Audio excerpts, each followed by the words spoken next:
Edicioni 25 i panairit të librit Prishtina 2025 është hapur të mërkurën me 19 qershor 2025 në Pallatin e Rinisë në Prishtinë. Ceremonisë së hapjes së këtij panairi i ka paraprirë një performancë artistike e aktorit Xhevat Limani. Për dallim nga vitet e kaluara në ceremoninë e hapjes së panairit, munguan figurat e larta shtetërore. Organizatorët thanë se edicioni panairit të si vjetëm mbahet me moton Inteligjenca rrjedh nga libri.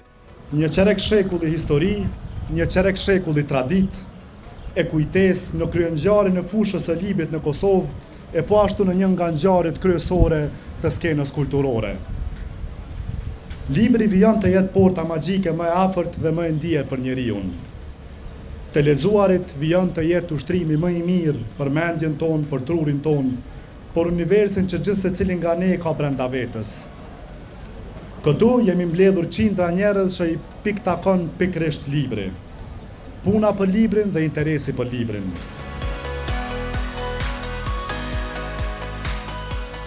Sot jemi mbledhur këtu në këtë panair të librit, në titullin Kuptim plot, Inteligjenca rrjedh nga libri, për të kremtuar fuqinë e fjalës së shkruar dhe për të reflektuar mbi një pyetje thelbësore. Çfarë është inteligjenca në kohën tonë? Në një epokë ku inteligjenca është bërë sinonim i algoritmeve, i shpejtësisë dhe i sistemeve të ndërlikuara artificiale, na kujtohet se inteligjenca e vërtet ka lindur dhe rrjedh nga libri. Nga një fjalë rasti gjatë ceremonisë mbajtën edhe Sofi Kepes, mysafirë nga Franca, Alda Bardhyli nga Qendra Kombëtare e Librit dhe Leximit në Tiranë. Rreth 100 botues nga Kosova, Shqipëria, Maqedonia Veriut e diaspora kanë ekspozuar botimet e tyre në stendat e panairit, ku rreth 2000 prej tyre janë tituj të rinj.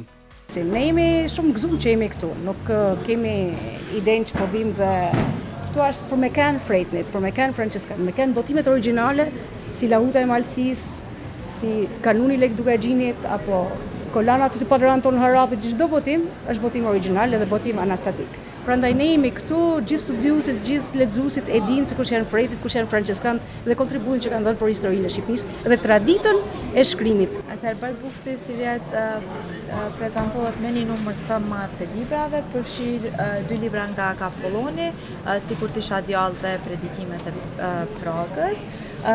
Kemi për herë të parë vjen në gjuhën shqipe novela Tajfuni i Joseph Conrad, e thënë figurativisht nga Ulla Han. Ulla Han është një poete bashkohore, gjithashtu që vjen për herë të parë në gjuhën shqipe, përkthyese ka marrë çmimin nga Ministria e Kulturës si përkthimi më i mirë i vitit.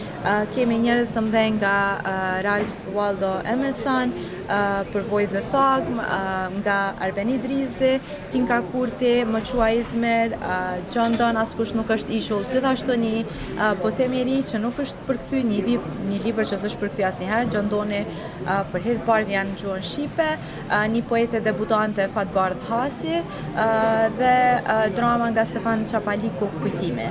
Gjatë këtij panairi do të mbahen mbi 40 aktivitete promovime librash të autorëve pjesëmarrës në panair.